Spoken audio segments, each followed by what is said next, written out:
আদ্রিতার চোখে নীল ছিল নিছকই একজন চাকর। সে সারাদিন আদ্রিতার ভাই ফরমাস খেটেও ওকে সন্তুষ্ট করতে পারত না।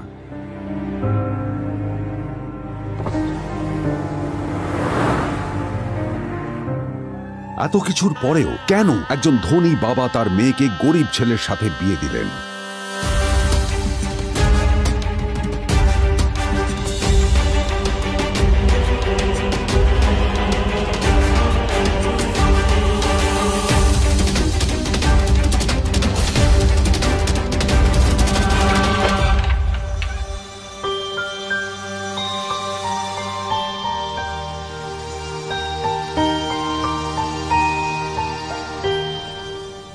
এবং তারপরে সেই মেয়েটি তার গরিব স্বামীর কাছ থেকে নতুন বছরে এমন একটা গিফট পেয়েছিল যে তার চক্ষু স্থির হওয়ার জোগাড় হয়েছিল। আর ওর স্বামী সম্পর্কে সত্যিটা জানার পর তো ও প্রায় অজ্ঞান হয়ে গিয়েছিল।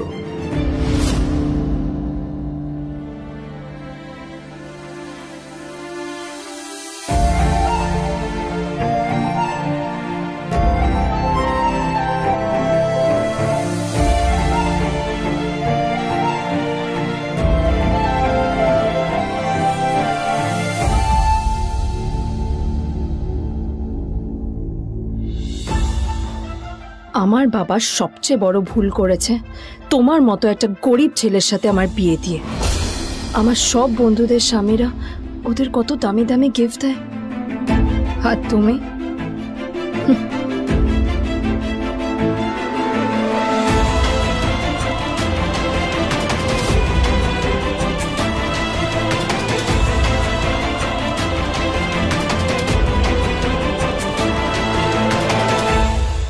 আদ্রিতা তার বাবার কথায় নীলকে বিয়ে তো করেছিল, কিন্তু ও শর্ত দিয়েছিল যেন বাড়ির বাইরের কেউ না জানতে পারে যে নীল ওর স্বামী।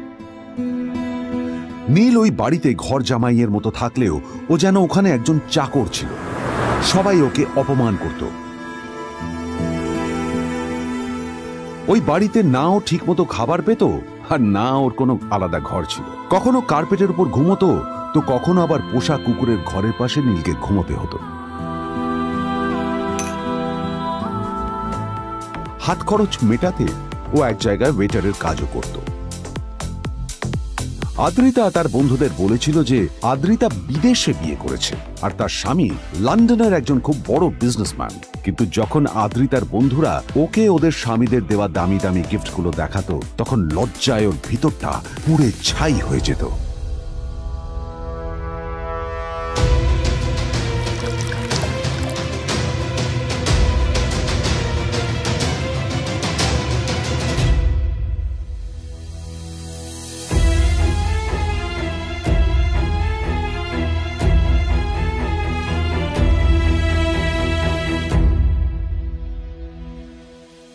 এই যে শোনো, নিউ ইয়ারে আমার একটা গিফট চাই তোমার থেকে। আর গিফট যেন দামি হয়, হ্যাঁ, মানে খুব দামি, কয়েক লাখ টাকা। ওকে? কয়েক লাখ টাকা? কিন্তু অদ্রিতা, এত টাকা আমি একসাথে কখনো দেখিনি। তোমাকে এত দামি গিফট আমি কি করে দেব? এটা তো তোমার বিয়ে করার আগে ভাবা উচিত ছিল। একজন পুরুষ মানুষ হয়ে নিজের স্ত্রীর এইটুকু ইচ্ছা তুমি পূরণ করতে পারবে না? স্ত্রীর এই কথাগুলো নীলকে আহত করে। নিঃশব্দে ওখান থেকে চলে যায় নীল।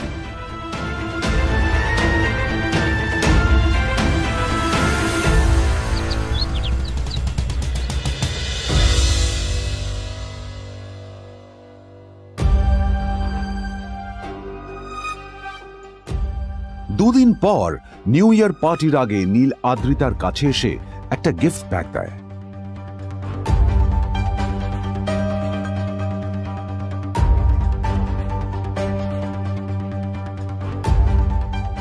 আদ্রিতা মুখ বেজার করে বাক্সটা খুলল, তবে তারপর বাক্সের ভেতরে গিফটটা দেখতেই ও চমকে গেল।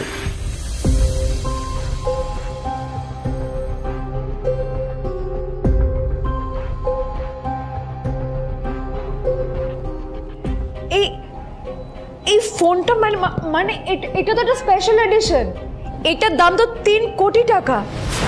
তুমি এটা পেলে কোথা থেকে? আসলে আসলে এটা অরিজিনাল নয়। আমি ওই ফোনটারই একটা কপি এনেছি।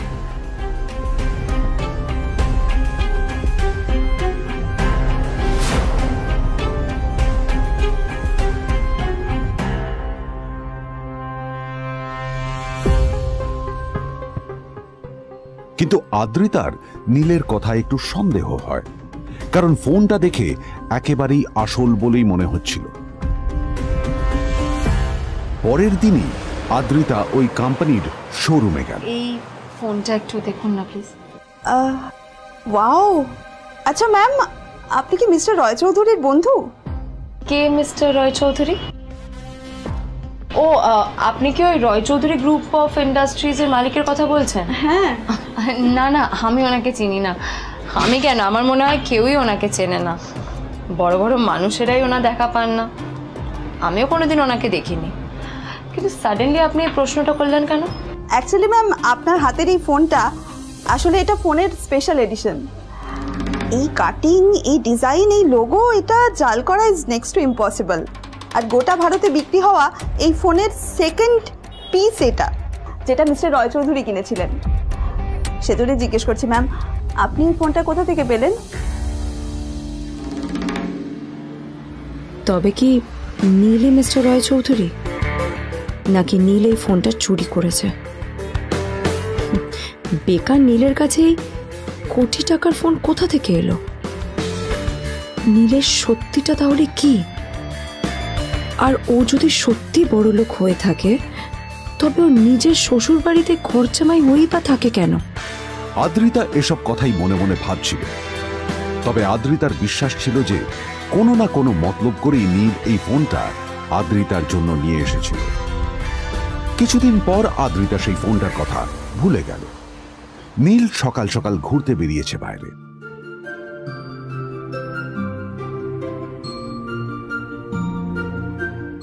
কটা বাজে রে? আমার খুব লেট হয়ে গেছে বুঝলি। তোরা খেল, ঠিক আছে? তোরা খেল, আমি আসছি।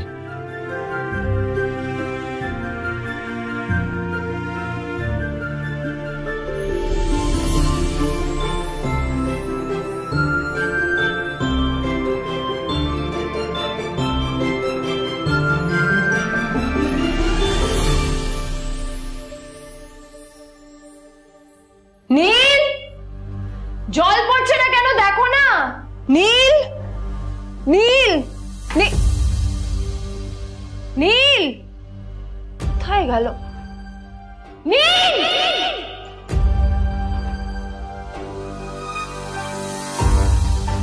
নীল, নীলকে ডাকছে কেন বলতো? ওইদিকে বাড়িতে আদ্রিতা আর চিত্রা আশ্চর্য হয়ে গেল যে নীল হঠাৎ কোথায় উধাও হয়ে গেল।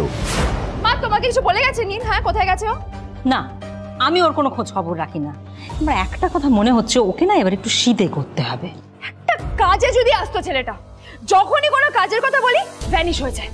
আমি ওকে বলেছিলাম R&B গোল্ডেন ডায়মন্ডস থেকে আমার সেটটা নিয়ে আসতে, আনেনি। আজকেও ভালো করে অফিসে নিয়ে যাব, ভ্যানিশ হয়ে গেল। কোথায় গেল কে জানে। আমার ভাগ্যেই জুটেছে এরকম একটা ছেলে। এই যে তুমি কেন বিয়েটা দিয়েছিলে আমাকে? এটা আবার কি বলছিস? আমার কি দোষ? দেখ, ওই অসভ্য ছেলেটার সাথে বিয়ে দিতে চাইনি। যা করেছে তোর বাবা করেছে, এটা আমার কোনো দোষ। তখনই হঠাৎ নীল সেখানে এসে উপস্থিত হলো, কিন্তু ও দুজনকে উপেক্ষা করে ভিতরে চলে যাওয়াই শ্রেয় মনে করল। এই যে লাট সাহেব ফিরলেন রাজকার্য করে। এদিকে এসো, তোমার ফাঁকিবাজির আলোচনাই এখানে চলছে। মা প্লিজ থাক, মা থাক, ভাল লাগছে না। এমনিতেই অফিসের জন্য আমার লেট হয়ে যাচ্ছে, আর বিজন আমার ওয়েটও করছে। বিজনের নাম শুনেই নীলের মুখটা ফ্যাকাশে হয়ে গেল। আদ্রিতা নীলকে উপেক্ষা করেই বলল, আরে যে এই ছেলেটার মতো আর একটা ফাঁকিবাজ না তুমি পাবে না। তুমি কেন দাঁড়িয়ে আছো? এই যে শোনো শোনো শোনো শোনো, দাঁড়িয়ে আছো কেন? তোমাকে আমি বলেছিলাম R&B গোল্ড ডায়মন্ডস থেকে সেটটা তুলেছো, তোলোনি তো। এইটা চাই না আমার।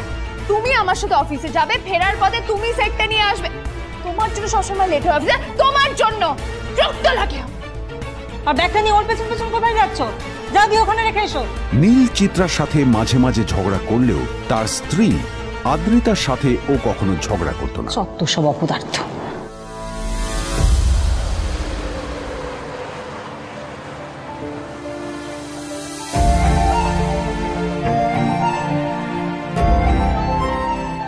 কিছুক্ষণের মধ্যেই তারা আদ্রিতার অফিসে পৌঁছে গেল। আদ্রিতা গাড়ি থেকে নামতে নামতে দেখলো যে তার কাছে অনেকগুলো ফাইল আছে।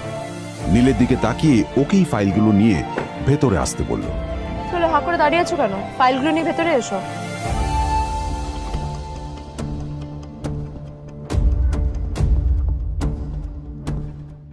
আদ্রিতা যখন ওর ক্যাবিনে পৌঁছলো তখন দেখলো সেখানে আগে থেকেই ওর বন্ধু এবং বিজনেস পার্টনার বিজন বসে ওর জন্য অপেক্ষা করছে।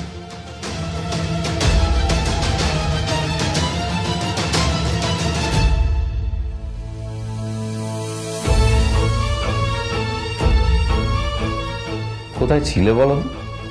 আমি 1 ঘন্টা ধরে তোমার জন্য এখানে ওয়েট করছি। এই লোকটার কি কোনো কাজকর্ম নেই? 1 ঘন্টা ধরে বসে আমার স্ত্রী আদ্রিতার জন্য অপেক্ষা করছে। সরি বিজন, আমি খুবই দুঃখিত যে বাড়ির কিছু লোকের জন্য না আমার সবসময় লেট হয়ে যায়। আদ্রিতার কথা শোনার পর বিজনের 1 ঘন্টা অপেক্ষা করার অভিযোগ 1 মুহূর্তের মধ্যে মিলিয়ে গিয়েছিল। কি হলো, হাসছো কেন? লটারি পেলে নাকি? লটারি? হ্যাঁ, তুমি আসা মানে আমার কাছে লটারির থেকেও বেশি দাম। তবে তার থেকে কিঞ্চিত কম দামি একটা গিফট আমি তোমার জন্য এনেছি।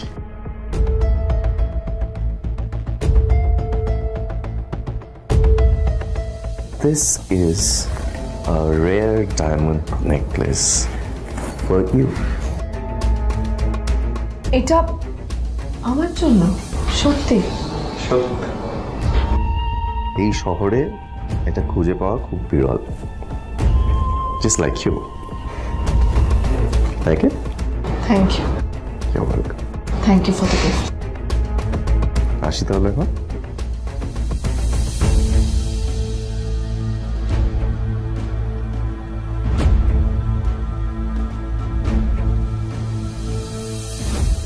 আদ্রিতা, আমি আজ পর্যন্ত তোমাকে কোনো রকম উপদেশ দিইনি, কিন্তু আজ আমি তোমাকে বলতে বাধ্য হচ্ছি। এই যে এই লোকটা তোমাকে শুধুমাত্র ইমপ্রেস করার জন্য একটা নকল সস্তার হীরের গয়না দিয়ে গেছে। এরকম একটা লোকের সাথে তোমার মেশা উচিত না। ভবিষ্যতে কিন্তু তুমি বিপদে পড়বে। আদ্রিতা, আমি তোমাকে কথা দিচ্ছি, আমি তোমার জন্য আসল রেয়ার একটা হীরের গয়না এনে দেবো, এর চেয়েও দামি, এর চেয়ে অনেক অনেক বেশি দামি। তার জন্য আমাকে যাই করতে হোক না কেন, আমি তোমাকে একদিন ঠিক এনে দেবো তোমাকে। তাদের বিয়ে হয়েছে 2.5 বছর। এর মধ্যে প্রথমবার তার মনে হলো নীল তার জন্য লড়াই করছে। নীলের এই রূপটা দেখে আদ্রিতা চমকে গেল। আজ প্রথমবারের মতো আদ্রিতার মনে প্রশ্ন এলো, নীলকে নিজের থেকে দূরে সরিয়ে রেখে আমি কি কোনো ভুল করছি? না না, এটা আমি কি ভাবছি? বিজন আমার বিজনেস পার্টনার, ও আমাদের মেইন ইনভেস্টর। নীলের এই অ্যাকশনের কারণে বিজন আমার কোম্পানি থেকে ব্যাক আউট করে গেলে কি হবে? না না না না না, নীলের জন্য আমি আমার এত বছরের পরিশ্রমকে জলে দিতে পারি না। আমার নীলকে নয়, আমার বিজনকে প্রয়োজন। এইসব ভাবতে ভাবতে আদ্রিতার নীলের ওপর রাগ হতে শুরু করে। আদ্রিতার রাগ তখন চরমে উঠে যায়। আজ প্রথমবার নীল আদ্রিতার সাথে খারাপ ব্যবহার করেছে। How dare you! তোমার এত বড় সাহস! হ্যাঁ, তোমাকে কে অধিকার দেয় বলো তো যে তুমি আমারই অফিসে দাঁড়িয়ে আমাকেই এতগুলো উল্টোপাল্টা কথা তুমি শোনালে? তোমাকে এখানে আনাই আমার ভুল হয়েছে, সবচেয়ে বড় ভুল হয়েছে। এবার চুপচাপ এখান থেকে বেরিয়ে যাও, right now. Get out! Neel আদ্রিতার এই কথার কোনো উত্তর দিল না। নীল জানতো যে ও যতই কথা বাড়াবে আদ্রিতা ততই বেশি রেগে যাবে। আদ্রিতা যেন তেন ভাবে নিজের রাগ চেপে ব্যাপারটা ওখানেই শেষ করার চেষ্টা করলো, কিন্তু ও তো জানতো না যে ব্যাপারটা তখন সবে শুরু হয়েছে। কি হলো, শুনতে পাচ্ছিস না? কালা নাকি? আমারই সামনে দাঁড়িয়ে আমার কেনা গিফট নিয়ে তুই মজা করলি? কত বড় সাহস রে তোর! নিজেকে তো বিক্রি করে দিলে ওরকম একটা ডায়মন্ড নেকলেস তুই কিনতে পারবি না। তোর এই গরিবের পারফিউম, সস্তা শার্ট, পায়েটা ফাটা চপ্পল নিয়ে নিজেকে বড় হিরো মনে করছিস? তোর নিজের কত দাম সেটা তোর নিজের জানা উচিত। Zero, big zero. সালা খরচা মাই চল।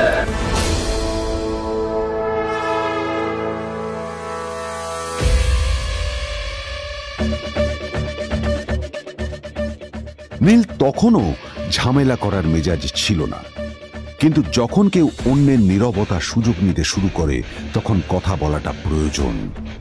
নীল আঙুল তুলে পেছনের দিকে ইশারা করে। প্রথম কথা, ওই যে ওখানে দাঁড়িয়ে আছে, ও আমার স্ত্রী।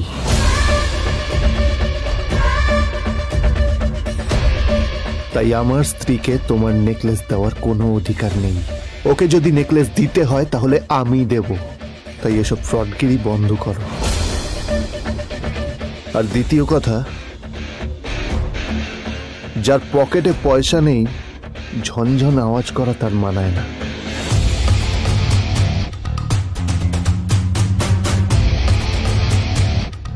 নীল বিজনকে তার সোয়াগ দেখিয়ে বেরিয়ে গেল।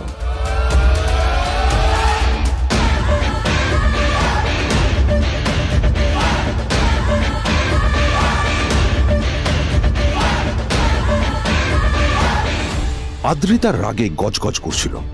ওর জ্বলন্ত চোখের সামনে শুধু নীলের মুখটা ভেসে উঠছিল। ও যতই নীলের কথা ভাবছিল ততই ওর রাগ বেড়ে যাচ্ছিল। গত কয়েক মাস ধরে আদ্রিতার কোম্পানির অবস্থা একেবারেই ভালো ছিল না। আদ্রিতা তা সামলানোর আপ্রাণ চেষ্টা করছিল। কি যে করবেও সেইটাই বুঝে উঠতে পারছিল না। তারপর বিজনের সাথে ওর দেখা হলো, আর তখনই বিজনের সাথে ওর বন্ধুত্ব হলো। বিজন একটা খুব বড় পরিবারের সদস্য। আজ বিজন শুধুমাত্র আদ্রিতার কোম্পানির একজন বিজনেস পার্টনারই নয়, সাথে বড় ইনভেস্টরও। আর শুধুমাত্র বিজনের কারণেই আদ্রিতার কোম্পানি এখনো চলছে। এই কোম্পানির সমস্ত লস বিজনই বহন করে এবং আদ্রিতারও ওকে তাই খুব প্রয়োজন। বিজনের সাথে বন্ধুত্ব করা আদ্রিতার পক্ষে সহজ কাজ ছিল না। অনেক কাঠখড় পুড়িয়ে আদ্রিতা ওর কাছাকাছি এসেছিল। সবকিছু ঠিকঠাকই চলছিল, সবকিছুই আদ্রিতার প্ল্যান অনুযায়ী হচ্ছিল, কিন্তু নীল আজ এসে সবকিছু নষ্ট করে দিল। কি দরকার ছিল বুঝতে পারছি না। কি দরকার ছিল নীলের বিজনকে এতগুলো কথা শোনানোর? এবার বিজন আমাকে টাকা দেবে কিনা সেটাও জানি না। আমার কোম্পানিতে ইনভেস্ট করতে চাইবে কিনা সেটাও বুঝতে পারছি না। কি করব?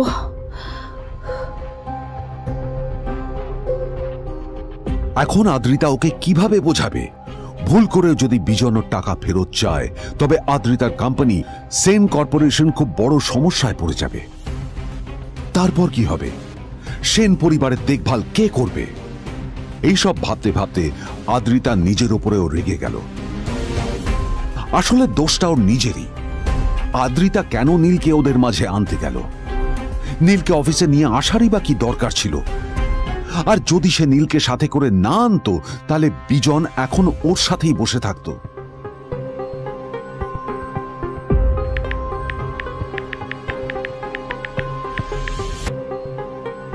প্যামেলা, আমি মিটিংয়ে বেরোবো, আমার চেঞ্জটা একটু নিয়ে এসো প্লিজ। Thank you. আর অন্যদিকে সেন কর্পোরেশনের অফিস থেকে বেরিয়ে নীলের খুব ফুরফুরে লাগছিল। তখনই হঠাৎ ওর ফোনটা বেজে উঠল। ফোনটা ছিল মিস্টার রায় চৌধুরীর। তিনি ছিলেন শহরের সব থেকে বড় বিজনেসম্যান। হ্যাঁ মিস্টার রায় চৌধুরী, আমি আপনাকেই ফোন করতে যাচ্ছিলাম। আমি একজন বিশেষ লোকের সাথে তোমার একটা মিটিং ফিক্স করেছি। ওর অ্যাড্রেস আমি তোমাকে টেক্সট করে দিয়েছি। আমি চাই তুমি ওই লোকটার সাথে মিট করো। ঠিক আছে, আমি যে কোনো কারোর সাথে দেখা করতে পারি, কিন্তু তার জন্য আপনাকে আমার দুটো শর্ত মানতে হবে। প্রথমটা, আমার জন্য একটা রেয়ার হীরের নেকলেস আপনাকে জোগাড় করে আনতে হবে। আর দ্বিতীয়টা, আমি আপনাকে টেক্সট করছি, এটাও কিন্তু একই রকম জরুরি। এই দুটো কাজ আপনাকে যত তাড়াতাড়ি সম্ভব করে ফেলতে হবে আমার জন্য, ঠিক আছে? তোমার অ্যাকাউন্টে কিছু টাকা পাঠিয়েছি। কিছু জামা কাপড় কেন, যাতে তুমি ভদ্র সমাজে আসার যোগ্য হও আর তোমাকে আমি স্বামীর পরিচয় দিতে লজ্জা না পাই। তোমার কারণে আমার পরিবার লজ্জা পাবে, আমি সেটা চাই না। যখনই দেখি তখনই তুমি ভিকিরির মতো ছেঁড়া ফাটা জামা কাপড় পরে থাকো।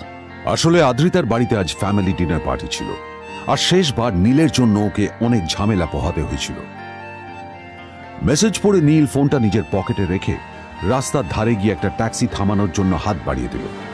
নীল ট্যাক্সি ধরে গোল্ডেন সিটি অ্যাভিনিউর দিকে বেরিয়ে পড়ল। গোল্ডেন সিটি অ্যাভিনিউ শুধু কলকাতারই নয়, এটা ছিল সারা পশ্চিমবঙ্গের সবচেয়ে বিলাসবহুল সোসাইটিগুলোর মধ্যে একটা। আসলে এই সেই জায়গা যেখানে মিস্টার রায়চৌধুরী আজ তার জন্য গোপন মিটিং ফিক্স করেছিলেন। কিন্তু নীল কার সাথে দেখা করতে যাচ্ছে এ সম্পর্কে ওর কোনো ধারণাই ছিল না। যখন নীল সেখানে পৌঁছলো, পুলভিলার বাগানে বসে থাকা লোকটিকে দেখে রাগে নীলের রক্ত ফুটতে শুরু করলো। নীল ওখানে না দাঁড়িয়ে বেরিয়ে গেল। তখনই হঠাৎ একটা মেসেজ এলো। আসলে আজ আদ্রিতার ফ্যামিলি গ্যাদারিং এ যাওয়ার আগে নীলকে ওর হাই স্কুলের রিইউনিয়নেও যেতে হতো। গ্র্যাজুয়েশনের পর এত বছরে এই প্রথম নীল তার কোন কলেজ বা স্কুলের রিইউনিয়নে যাচ্ছে। এতগুলো বছরে নীল তার কোনো বন্ধুর সাথেই দেখা করেনি। নীলের তার পুরনো সহপাঠীদের কথা মনে পড়তে লাগলো, যাদের সাথে ও স্কুলে মজা করত। আজ আবার ওদের সকলের সাথে নীলের দেখা হবে।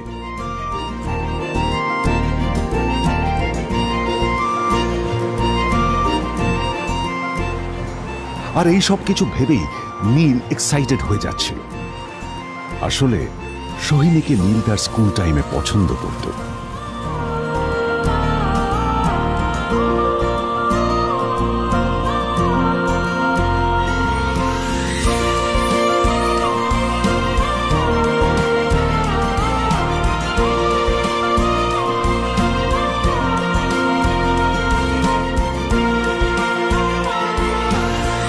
অন্যদিকে সেম কর্পোরেশনে ইনভেস্টরদের সঙ্গে আদ্রিতার মিটিং একেবারেই ভালো যায়নি। তাকে দেখে বেশ গম্ভীর মনে হচ্ছিল।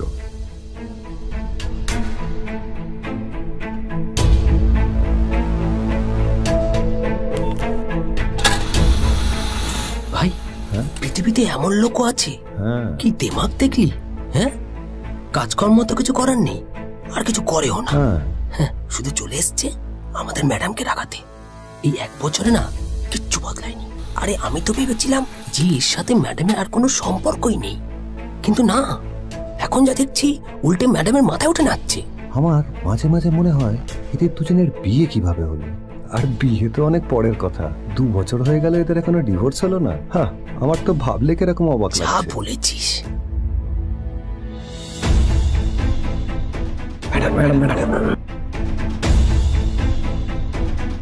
অফিসে চলতে থাকা এইসব কথা শুনে আদ্রিতার আরো রাগ হলো। আদ্রিতা ক্যাবিনে যাওয়ার পরে রাগকে নিয়ন্ত্রণ করা ওর পক্ষে আরো কঠিন হয়ে গেল। ও তখন বুঝতেই পারছিল না যে ওর রাগ কিভাবে নিয়ন্ত্রণ করবে। আদ্রিতা এটাও ভাবছিল যে নীলের জন্য ওকে আর কত অপমানিত হতে হবে। এসব ভাবতে ভাবতেই আদ্রিতার চোখ গেল ওর বাবার ছবিটার দিকে।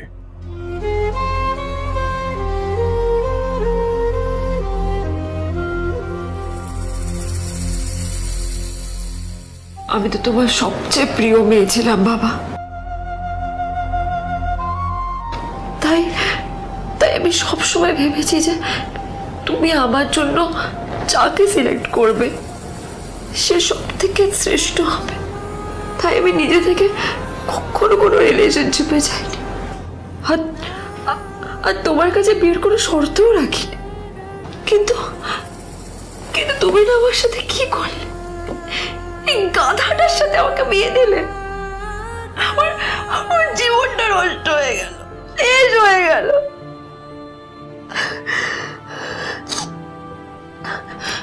আমি যদি একটু জানতাম যে ও কিছু করে না, ঘর চাপাই হয়ে থাকবে, এইসব কাজকর্ম করে, তাহলে আমি কোনোদিনই বিয়েতে রাজি হতাম না বাবা, কোনোদিন না, কোনোদিন।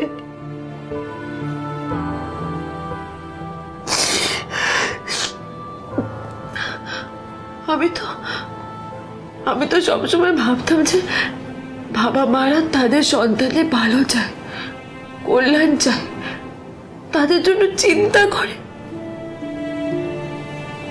কিন্তু কিন্তু বাবা তুমি আমার জন্য একটু চিন্তা করোনি। তুমি শুধু তোমার শেষ কর্তব্যটুকু করতে চেয়েছিলে, শেষ ইচ্ছাটুকু রাখতে চেয়েছিলে, ব্যাস পালন করা হয়ে গেছে। আর আমাদের তুমি ছেড়ে চলে গেলে, তুমি আমাকে ছেড়ে চলে গেলে। অন্যদিকে নীল রিইউনিয়ন পার্টির জন্য হোটেল প্রাইম স্টারের দিকে রওনা হলো। হোটেল প্রাইম স্টার ছিল শহরের সবচেয়ে দামি হোটেল। ওখানে শহরের সব বড় লোকেরা যাতায়াত করত। নীল যখনই তার পুরনো বাইকটা নিয়ে ওখানে পৌঁছলো, ওর পুরনো জামা কাপড়, পুরনো বাইক আর ওর পায়ে ছেঁড়া চপ্পল দেখে সিকিউরিটি গার্ড ওকে গেটের বাইরেই আটকে দিল। কোথায় যাচ্ছিস শালা ভিখিরি? না না দাদা, আপনি আমাকে ভুল বুঝছেন। আসলে আমাকে ইনভাইট করা হয়েছে, আমি এই হোটেলেই এসেছি। শালা মিথ্যে কথা বলার জায়গা পাস না? হ্যাঁ, মিথ্যে কথা বলার আগে নিজের চেহারাটা তো দেখতিস। এটা একটা প্রাইম হোটেল, বুঝেছিস? এখানে সব শহরের বড় বড় লোকেরা তাদের বড় বড় গাড়ি নিয়ে আসে। শালা তোর মতো একটা ভিখিরি একটা ফ্যাট প্যাটে আওয়াজ বের করা বাইক নিয়ে চলে এসেছিস, আর আমি তোকে ঢুকতে দেবো না? দাদা আমাকে ইনভাইট করা হয়েছে, আমাকে শুনুন শুনুন না, আরে চল আমাকে একবার ঢুকতে দিন আমাকে। নীল পড়ে যেতেই একটা দামি গাড়ি ওখানে এসে দাঁড়ালো। এই গাড়িটি আর অন্য কারো নয়, হোটেল প্রাইমের মালিক মিস্টার খান্নার ছিল। কি হচ্ছে কি এটা? হোটেলের গেটের সামনে এসব এসব ক্যাশ চলছে এখানে? হোটেলের বদনাম হবে না এতে? স্যার দেখুন না, এই যে ভিখিরিটা হোটেলে ঢুকতে যাচ্ছে, আমি বারণ করছি, শুনছে না স্যার? Shut up! আপনি কি করতে আছেন? কে কি হচ্ছে দেখি দেখি কে? মিস্টার খান্না তার চশমা খুলে নীলের দিকে দেখলেন, আর ওনার মুখটা হাঁ হয়ে গেল।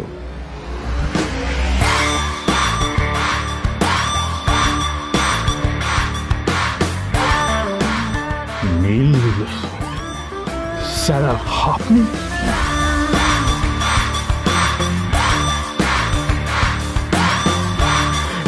Extremely sorry sir. Sir sir আপনি একটা ইনফর্ম করেননি কেন আমাকে? আপনি আসবেন জানলে তো আমি নিজে রিসিভ করতে আসতাম আপনাকে। ছি ছি ছি ছি ছি। ঠিক আছে, আপনি ব্যস্ত হবেন না প্লিজ। জানোইনি কে?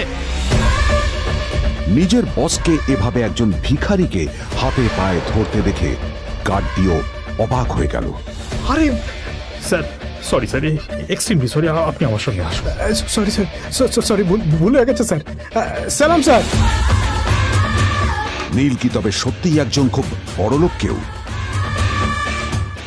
জানতে পকেট এফএম এর এই সম্পূর্ণ গল্পটি শুনুন, বস দুনিয়া যার বসে, যেটা ভারতীয়রা সবচেয়ে বেশি শুনছে। বিনামূল্যে গল্প শুনতে নিচের ইনস্টল বাটনে ক্লিক করুন এবং পকেট এফএম ডাউনলোড করুন।